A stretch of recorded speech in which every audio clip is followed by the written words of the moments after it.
Bonjour à tous, nous sommes le mardi 10 mars et pour commencer le journal du jour, on va commencer avec un truc hautement improbable, les infos de Cyril Hanouna sur Kylian Mbappé. Oui, Cyril Hanouna qui se transforme en Fabrizio Romano français, donc en Fabrice Romain on pourrait dire. C'est un truc que j'ai pas vu venir, c'est un truc dont j'ai hésité à vous parler, mais vous allez comprendre pourquoi dans la news. Je juge ça tout de même assez intéressant, une comparaison légèrement insultante pour Fabrizio Romano, mais qui est dans la sauce pour de bonnes raisons en ce moment, donc je ne me prive pas de faire cette petite comparaison justement. On parlera également de Xavi et de Laporta où on peut pas dire que ce soit l'amour fou, de Neymar qui pourrait rencontrer l'équipe de France, de Pacho et des interrogations du journal L'équipe et enfin de la situation médicale de Malik Fofana au moment où l'OL connaît quelques petites perturbations, dira-t-on. J'en ai beaucoup parlé au cours des précédents journaux et d'ailleurs j'avais pas capté que j'avais fait deux sujets d'ouverture de suite sur l'Olympique Lyonnais. Que voulez-vous, parfois le hasard ou l'édito, je ne m'en rends pas forcément compte. Installez-vous confortablement et bienvenue pour le journal du jour.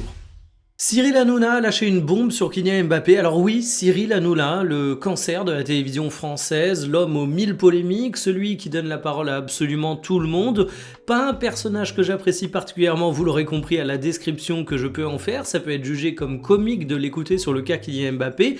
Mais malgré toutes les critiques que je peux faire à Cyril Hanouna, je dois bien lui reconnaître quelque chose. C'est que c'est un homme de réseau, c'est un homme influent et c'est un homme qui, sur un malentendu, peut avoir certaines informations. Et justement, ces informations quelque peu alarmistes sur le cas de Kylian Mbappé, c'est tout simplement que le Français, s'il veut disputer la Coupe du Monde, ne devrait pas rejouer de la saison avec le Real Madrid. Alors j'y crois pas beaucoup, mais apparemment le sujet qu'il aurait au genou, le problème qu'il aurait au genou serait plus grave que prévu. Il serait même venu à Paris pour avoir un second avis médical et ça rejoint un petit peu les sous-entendus qu'avait fait Daniel Riolo.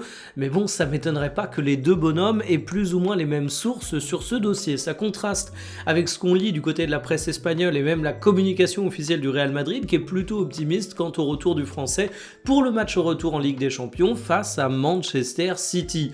Alors est-ce qu'il faut croire les discours extrêmement alarmistes dans cette situation? J'aurais tendance à dire que non, j'aurais tendance à dire que si le cas était aussi grave que ce qu'annonce Cyril Hanouna, on n'aurait pas une communication aussi franche de la part du Real Madrid, mais une chose est sûre, il y a un sujet autour du genou de Kylian Mbappé. Je pense pas que ce soit aussi dramatique que ce qu'annonce le très controversé animateur de télévision. Mais je pense en tout cas qu'il va falloir surveiller l'état de forme du Français. Comme d'habitude autour de Kylian Mbappé, ça fait beaucoup parler, en tout cas on peut le dire. À la bonne ambiance du FC Barcelone, Xavi défonce Laporta. En retour, Laporta défonce Xavi. Comme quoi tu peux être une légende du club durant une période de campagne électorale. Eh bien, tu tombes dans l'arène comme tout le monde. Et ici, c'est un combat de gladiateurs qui ressemble davantage à un combat dans la boue, tant c'est un petit peu d'indignité qui est ici évoqué. Alors Laporta, il a été ciblé dans les déclarations de Xavi, étant donné que Xavi, il est soutien de Victor Font, l'adversaire direct de Laporta dans les élections qui vont avoir lieu pour le FC Barcelone, et Xavi aurait tout simplement déclaré que si Lionel Messi n'était pas revenu au FC Barcelone, c'est par volonté de Laporta et il y aurait eu des mensonges sur le dossier. En retour, Laporta a tout simplement déclaré qu'Hansi Flick gagne avec les mêmes joueurs qui faisaient les défaites de Xavi, sous-entendu, Xavi est un entraîneur médiocre. Est-ce qu'on peut tous se mettre d'accord sur le fait que Laporta est un président médiocre et que Xavi est sûrement effectivement un entraîneur plutôt mid? Une fois qu'on a dit ça, c'est assez intéressant parce que ça nous remet les questions sur la table de la gestion du cas de Lionel Messi. Messi, c'est la légende absolue du FC Barcelone. C'est un mec qui a incarné l'institution, qui a fait des succès du club et qui est un monstre sacré autour duquel c'est assez difficile de prendre des décisions. Et en fait, tout ça, ça renvoie un peu à la gestion de la fin de l'ère Messi du côté du Barça. Un dossier extrêmement délicat à manœuvrer et tourner la page avec de grandes légendes, c'est toujours assez chaud. Mais apparemment, ici, il y a eu beaucoup d'hypocrisie du côté du Barça dans la gestion de ce dossier. De toute façon, c'est pas non plus la news du siècle. On sait que ça a été très storytellé, dira-t-on, et qu'en réalité c'était peut-être un petit peu moins dramatique que la belle histoire qu'on voulait nous raconter. C'est pas Roméo et Juliette, c'est pas un drame shakespearien, c'est juste des impératifs économiques et une tournure de page qui s'est fait de manière un peu moins franche que ce qui voulait être assumé. Et si Neymar jouait contre l'équipe de France, l'ancien du Paris Saint-Germain qui évolue actuellement à Santos, c'est dans la liste des présélectionnés de Carlo Ancelotti. Le Mister a retenu celui qui nous vendait du rêve il y a seulement quelques années. Et pour cause, il faut dire qu'avec la blessure de Rodrigo, il y a une place qui se libère et que Neymar, il n'a jamais été vraiment loin des présélections avec l'équipe du Brésil. Alors, ce serait pour les matchs fin mars, des matchs amicaux, mais face à l'équipe de France, un Brésil-France, un France-Brésil, c'est quand même tout de suite une affiche de prestige et on peut se demander si ça va être l'occasion de revoir un petit peu le grand Neymar. Bon, il y a une chose qui est importante à dire, c'est que les blessures, c'est pas terminé pour Neymar. Ne serait-ce que durant l'année 2026, il a plus été blessé qu'apte sur les terrains.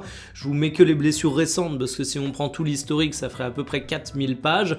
De toute façon, du haut de tes 34 ans, généralement, t'es pas moins blessé qu'auparavant. Mais Neymar, il a quand même fait une saison 2025 intéressante avec Santos. C'est quand même un joueur qui joue plus que du côté de la Saudi Pro League où il jouait pas tout court, donc évidemment c'est un peu plus facile. Et ça reste un mec qui a un potentiel à réveiller n'importe quel match, parce que on peut dire ce qu'on veut sur Neymar, mais c'est l'incarnation même du talent footballistique pur. Alors de mon côté, je vais être extrêmement curieux si on a Neymar face à l'équipe de France, mais surtout, je vais être curieux de voir comment ça tourne pour cette Coupe du Monde 2026. Est-ce que Neymar gagnera ou pas sa place ? Eh bien aujourd'hui, en tout cas, il est sur le fil.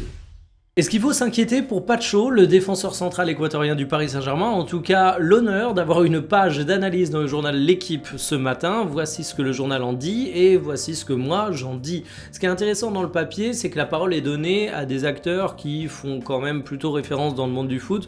On a par exemple Dembaba qui va s'exprimer sur le fait que, à son point de vue, Pacho ne peut pas corriger toutes les errances défensives du Paris Saint-Germain, qu'il est moins protégé par ses compères en défense, mais également par le milieu de terrain parisien. On a également Alain Roche qui va dire que oui, il ne peut pas lui aussi compenser tout à lui tout seul, et finalement le journal L'Équipe rappelle également qu'il a confiance du staff technique, donc c'est plutôt un papier en la défense de Pacho.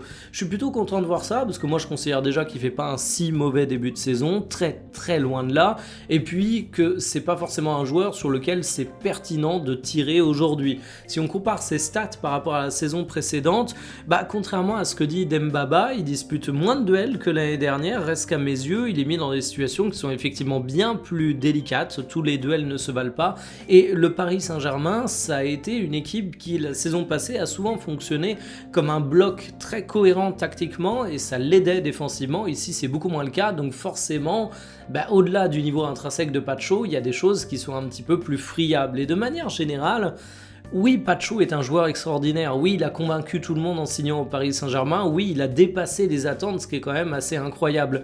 Mais il faut rappeler que même la saison passée, Pacho a eu un petit temps faible, on a tendance à l'oublier, mais c'est un joueur qui, s'il est hyper bon, n'est pas parfait et a besoin de ses coéquipiers pour combler certaines lacunes.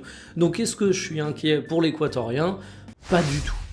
Est-ce qu'on a perdu Malik Fofana? Pour rappel, la dernière fois qu'on a vu le jeune ailier belge avec l'Olympique Lyonnais, c'était en octobre dernier face à Strasbourg. 5 longs mois d'absence, mais bonne nouvelle, ces mois d'absence sont sur le point d'être terminés. Il a repris l'entraînement collectif avec l'Olympique Lyonnais et on peut se dire que le timing est heureux étant donné que l'OL est dans une course au podium plus acharnée que jamais, qu'il y a les échéances européennes qui sont désormais face à eux et qu'en plus, tu te retrouves avec une petite méforme en ce moment qui est peut-être due à l'accumulation des matchs pour certains de tes cadres et du coup un petit peu de profondeur, un talent qui revient, ce serait une excellente nouvelle. Reste qu'attention, il va falloir prendre son mal en patience. Paulo Fonseca, l'entraîneur lyonnais, l'a lui-même rappelé. Il va avoir besoin de temps. Tu reviens pas de 5 mois d'absence comme ça du jour au lendemain. Même s'il reprend l'entraînement collectif, il va avoir besoin de reprendre un petit peu de rythme. Je parle même pas d'avoir son niveau d'avant blessure. Je parle simplement du fait d'être capable de répondre à l'intensité physique d'un match de haut niveau pendant ne serait-ce qu'une demi-heure, puis évidemment 90 minutes. Dans tous les cas, il y a une trêve qui arrive fin mars, ça peut être une belle occasion pour lui de terminer son retour au plus haut niveau et je pense que ça va être vraiment déterminant pour la fin de saison lyonnaise. On rappelle que Malik Fofana, la saison dernière, c'était quand même de belles statistiques, 11 buts et 5 passes décisives, c'est également un des plus gros actifs financiers de l'Olympique Lyonnais, il est estimé à 30 millions d'euros, donc est-ce que ce sera le facteur X qui te permettra de décrocher le podium? J'espère pour les Lyonnais. Terminé pour le journal du jour, cet après-midi il y aura une vidéo qui sera un avant-match mais pas un avant-match en fait. Ce sera un avant-match parce qu'on va parler de Chelsea. Et évidemment il y a la rencontre entre cette équipe et le Paris Saint-Germain, mais je vais pas faire de projection particulière, si ce n'est un petit mot à la fin pour le match face à Paris. L'idée c'est plutôt de me servir du fait que l'équipe anglaise est dans l'actualité française pour parler de Chelsea et que de Chelsea. Où en est Chelsea? Qu'est-ce qui fonctionne bien? Qu'est-ce qui est plus critiquable? C'est une équipe dont on parle souvent pour ses innombrables mouvements mercato, ça la rend d'autant plus délicate à suivre, mais on parle rarement du fond de Chelsea et c'est ça que je trouve assez intéressant, c'est que c'est une équipe qui, à mon sens, est incroyablement talentueuse et qui se retrouve face à quelques petits défis. Mais bon, on développera cet après-midi, je vous donne rendez-vous aux alentours de 17 h, qui fait bien votre journée, salut!